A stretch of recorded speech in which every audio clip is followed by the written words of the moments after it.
ಹೇಗೆ ಟಕ್ಕಂತ ಮುರಿತಲ್ವಾ? ಮನೆಯಲ್ಲೇ ಕ್ರಿಸ್ಪಿಯಾಗಿ ಗರ್ಗರಿಯಾಗಿ ಹೆಲ್ದಿಯಾಗಿ ಮಾಡ್ಕೊಳ್ಳುವಂಥ ಗೋಧಿ ಹಿಟ್ಟಲ್ಲಿ ಮಾಡುವಂಥ ಬಿಸ್ಕೆಟ್ನ ತೋರಿಸಿದ್ದೀನಿ. ಪೂರ್ತಿ ವಿಡಿಯೋ ನೋಡಿ ಸ್ಕಿಪ್ ಮಾಡಬೇಡಿ. ಆವಾಗ ಪೂರ್ತಿ ಸ್ಟೆಪ್ ಬೈ ಸ್ಟೆಪ್ ಎಲ್ಲ ನೋಡಿಕೊಂಡ್ರೆ ಅರ್ಥ ಆಗುತ್ತೆ.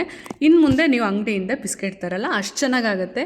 ಅದರಲ್ಲೂ ಮನೇಲಿ ಮಕ್ಕಳು ಬಿಸ್ಕೆಟ್ ಬೇಕು ಅಂತ ಹಠ ಮಾಡ್ತಾಯಿದ್ರೆ ಈ ರೆಸಿಪಿ ನಿಮಗೋಸ್ಕರ. ಬನ್ನಿ ಹೇಗೆ ಮಾಡೋದು ಅಂತ ನೋಡೋಣ.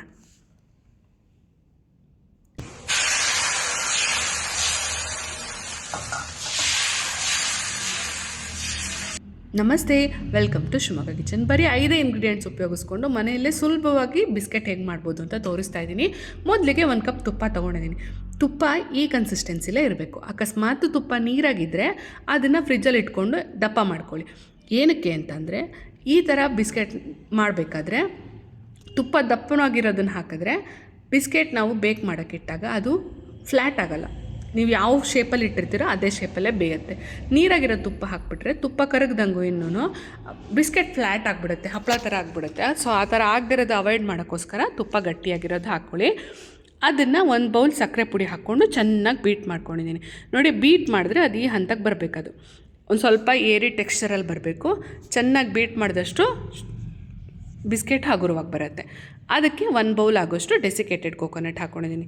ಡೆಸಿಕೇಟೆಡ್ ಕೋಕೋನಟ್ ಇಲ್ಲ ಅಂದರೆ ಮನೇಲೇ ಒಣಕೊಬ್ಬರಿ ಸಿಪ್ಪೆ ತೆಗೆದು ಅದನ್ನು ತುರಿದು ಮಿಕ್ಸಿ ಜಾರಲ್ಲಿ ಪೌಡ್ರ್ ಮಾಡಿ ಹಾಕ್ಕೊಳ್ಳಿ.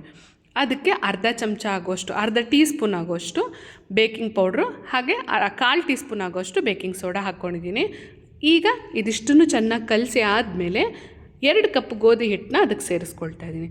ಇದನ್ನು ಚೆನ್ನಾಗಿ ಕಲಿಸ್ಕೋಬೇಕು. ಅಂದರೆ ತುಂಬ ತಿಕ್ಕಿ ಕಲಿಸ್ಬೇಡಿ, ಮೇಲ್ ಕಲಿಸಿದ್ರೆ ಸಾಕು. ಚಪಾತಿ ಹಿಟ್ಟೆಲ್ಲ ನಾದ್ತೀವಲ್ಲ ಆ ರೀತಿ ಬೇಡ, ನೀಟಾಗಿ ಅದಷ್ಟು ಬೈಂಡ್ ಆಗಬೇಕು. ನಾವು ಬೈಂಡಾಗಿ ಅದು ನಾವು ಹಿಂಗೆ ಹಿಡಿದ್ರೆ ಹಿಡ್ತಾ ಒಂದು ಮೌಲ್ಡ್ ಥರ ಆಗಬೇಕು. ನಾವು ಮುಷ್ಟಿ ಹಿಡಿದ್ರೆ ಆ ಶೇಪ್ ಹೋಲ್ಡ್ ಮಾಡಬೇಕು. ಅವಾಗ ಅದು ಆ ಥರ ಆದರೆ ಕರೆಕ್ಟಾಗಿದೆ ಕನ್ಸಿಸ್ಟೆನ್ಸಿ, ನಾವು ಹಾಕಿರೋ ಸಾಟಿ ಇದು ಎಲ್ಲ ಕರೆಕ್ಟಾಗಿ ಬಂದಿದೆ ಅಂತ ಅರ್ಥ. ನೋಡಿ, ಈ ಥರ ಆದರೆ ಅದನ್ನು ನೀಟಾಗಿ ಕಲಸಿ 1-2 ಸ್ಪೂನ್ ಹಾಲು ಹಾಕ್ಕೋಬೇಕಂದ್ರೆ ಪೂರ್ತಿ ಅದು ಹಿಡ್ಕೋಬೇಕಲ್ವ ಹಿಟ್ಟು ನೀಟಾಗಿ ಕಲಿಸ್ಬಿಟ್ಟು ಅದನ್ನು ಬಿಸ್ಕೆಟ್ ಶೇಪಲ್ಲಿ ಪ್ರೆಸ್ ಮಾಡಿ ನಾವು ಒಂದು ಕುಕ್ಕರಲ್ಲಿ ಅಥವಾ ಒಂದು ಕಡಾಯಿಲಿ ಉಪ್ಪು ಬಿಸಿಗಿಟ್ಕೊಂಡು ಹೇಗೆ ಕೇಕ್ ಮಾಡಬೇಕಾದ್ರೆಲ್ಲ ಪ್ರೀಹೀಟ್ ಮಾಡ್ಕೊಳ್ತೀವಲ್ವ ಉಪ್ಪನ್ನು, ಅದೇ ಥರ ಒಂದು ಕಡಾಯಿಲಿ ಕಲ್ಲುಪ್ಪು ಹಾಕಿ ಅದೇ ಉಪ್ಪನ್ನು ಬಿಸಿಗಿಟ್ಟಿದ್ದೀನಿ.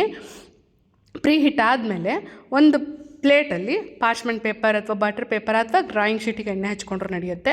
ಅದನ್ನ ಇಟ್ಬಿಟ್ಟು ಈ ಬಿಸ್ಕೆಟ್ನ ಜಾಗ ಬಿಟ್ಟು ಪ್ಲೇಸ್ ಮಾಡಬೇಕಂದ್ರೆ ಉಪ್ಪಕ್ಕೆ ಜಾಗ ಬಿಡಬೇಕು. ಬಿಸ್ಕೆಟ್ಗೆ ತುಂಬ ಹತ್ರ ಇಡಬೇಡಿ.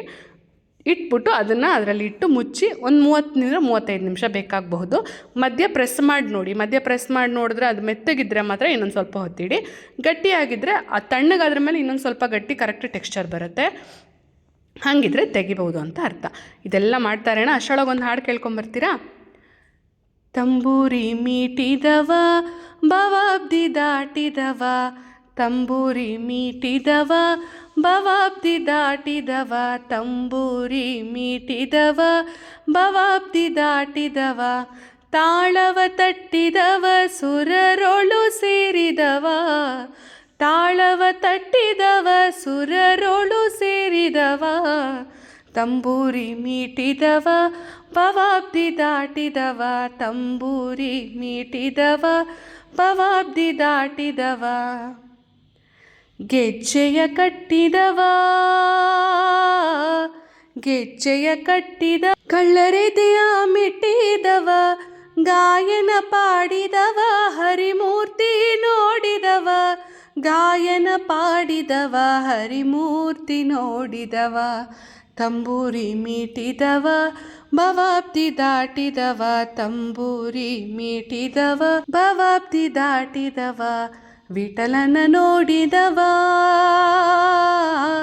ವಿಠಲನ ನೋಡಿದವ, ವಿಠಲನ ನೋಡಿದವ, ವಿಠಲನ ನೋಡಿದವ, ವಿಠಲನ ನೋಡಿದವ, ವಿಠಲನ ನೋಡಿದವ ವೈಕುಂಠಕ್ಕೆ ಓಡಿದವ, ವಿಠಲನ ನೋಡಿದವ ವೈಕುಂಠಕ್ಕೆ ಓಡಿದವ, ತಂಬೂರಿ ಮೀಟಿದವ ಬವಾಬ್ದಿ ದಾಟಿದವ.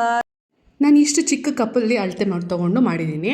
ಒಂದು 15 ಬಿಸ್ಕೆಟ್ ಆಗಿದೆ. ಸ್ವಲ್ಪ ದೊಡ್ಡ ಕಪ್ಪಲ್ಲಿ ತೊಗೊಂಡ್ರೆ ಜಾಸ್ತಿ ಬಿಸ್ಕೆಟ್ ಆಗುತ್ತೆ. ದೊಡ್ಡ ಪಾತ್ರೆ ಇಟ್ಕೊಂಡು ಮಾಡ್ಕೊಬೋದು. ಇಷ್ಟ ಆಯಿತು ಅನ್ಕೋತೀನಿ. Please like, share and comment. ಹಾಗೆ ಸಬ್ಸ್ಕ್ರೈಬ್ ಮಾಡ್ಕೊಳ್ತಿದ್ರೆ ಸಬ್ಸ್ಕ್ರೈಬ್ ಮಾಡ್ಕೊಂಡು ನೋಡಿ. ಸಬ್ಸ್ಕ್ರೈಬ್ ಮಾಡದೆ ಹೋಗ್ಬಿಡಿಪ್ಪ. ಆಗಾಗ ಬರ್ತಾ ಇರಿ ನಮ್ಮ ಮನೆಗೆ.